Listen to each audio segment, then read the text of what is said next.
Welcome to the multiplying terms video. Multiplying terms is your heading and should be written in your book. We're going to work through some of these questions together. But the main thing to know is that when we're multiplying terms is that one, we should use our calculator for the numbers, and we're going to have to use our heads for the letters. So have your calculator handy. The way to set it out in your book is shown below. So the first question, which I've done here for you, is 5 times 2a equals 10a. And the way we get that answer is to do the numbers on the calculator. So we do 5 times 2, press equals, and that's where this 10 comes from. And then we look at all the letters in the question, and there's just one a, so we have one a in our answer. In part B, the question is 7 times 3x. So again, on the calculator, I do 7 times 3 equals 21. And then I look in the question for the letters.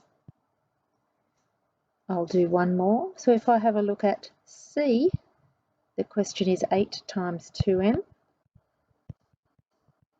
What would be your first step on the calculator? Pause the video and have a try by yourself. I'm hoping that you did 8 times 2 and got 16, and then put the m there. Pause the video and do the rest of question number 1. Okay, you finished question 1. Let's have a look now at some of the questions in question 2. So in question 2, the first question is 3m times 2n. Now we can still multiply the numbers either using our head or our calculator. So 3 times 2 is 6. And for m times n, we can just write mn.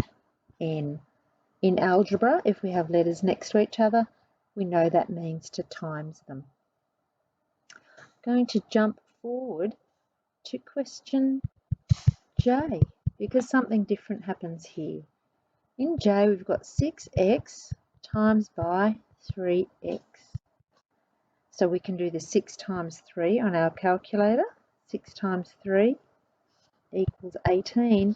And x times x is written as x squared. So I'll just come over to the side here and I'll write x times x equals x squared. If we had a times a, that would be a squared. If we had a times a times a, it would be a to the power of 3. Go ahead now and see if you can finish off question number 2.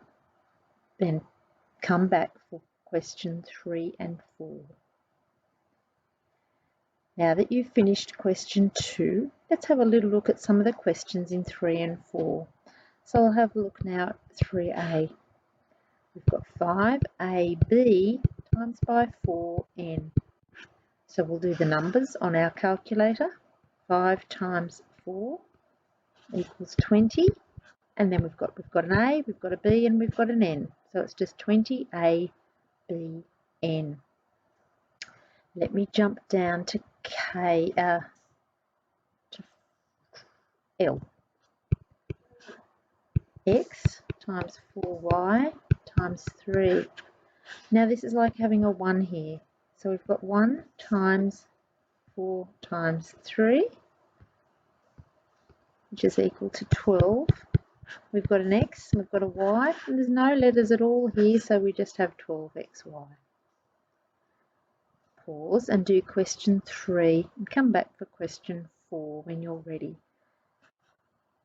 For question 4a, we've got a times ab. We've got no numbers this time, so we won't have any numbers in our answer, but the a times a is going to be a squared, and we've got the b. Let's jump down to K, where we've got mn times np times mp. So let's just look at our m's. We've got an m here and an m here, so we've got m squared.